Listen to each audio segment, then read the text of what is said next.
এই নাও 500 টাকা, আবাসিক হোটেলে যাও, গিয়ে তোমার চাহিদা মিটিয়ে আসো। তুমি এসব কি বলো? আমি কেন আবার শিখে যাব? আমি 2 বছর থেকে অসুস্থ, আমি জানি তোমার কষ্ট হয়। তুমি যাও, তোমার চাহিদা মিটিয়ে আসো। না না, আমার ওসব দরকার নেই। তুমি টাকা রেখে দাও, আমি আবার শিখে যাব না। আরে ন্যাকামি করিও না তো, আমি জানি তোমার ইচ্ছা করে। তুমি যাও, তোমার চাহিদা মিটিয়ে আসো।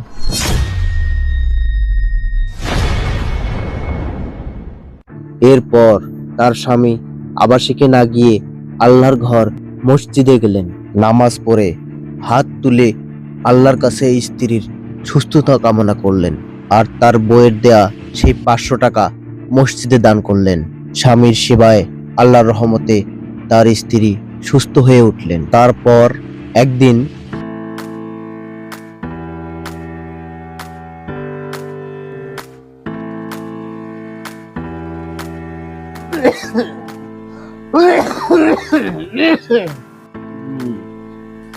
ভাবি, ভাইয়ের অবস্থা খুবই খারাপ, দুটো কিডনি ড্যামেজ হয়ে গেছে।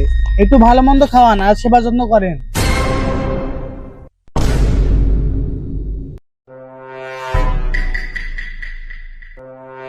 আমি গেলাম আমার বাপের বাড়ি, তোমার সাথে থাকা আমার পক্ষে সম্ভব না। এই দাঁড়াও!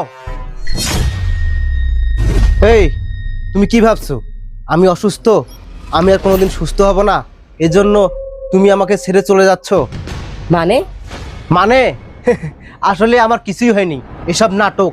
আমি তোমাকে পরীক্ষা করার জন্য এসব নাটক সাজিয়েছি। তুমি কি বোঝাতে চাচ্ছ?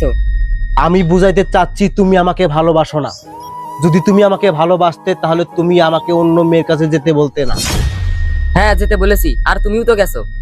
আরে, তুমি আমাকে যে টাকা দিয়েছো সেই টাকা আমি মসজিদে দান করেছি, তোমার সুস্থতা কামনা করছি, তোমার জন্য নামাজ পড়ছি, দোয়া করছি যেন তুমি তাড়াতাড়ি সুস্থ হও। আল্লাহর কাছে কান্নাকাটি করে তোমার সেবা যত্ন করে তোমাকে সুস্থ করে তুললাম। আজ তুমি আমার অসুস্থতার কথা শুনে তুমি আমাকে ছেড়ে চলে যাচ্ছ। যাও, তুমি চলে যাও। তোমার মতো মেয়ে আমার দরকার নেই। কথায় আছে না, দুষ্টু গরুর চেয়ে শূন্য গোয়াল ভালো।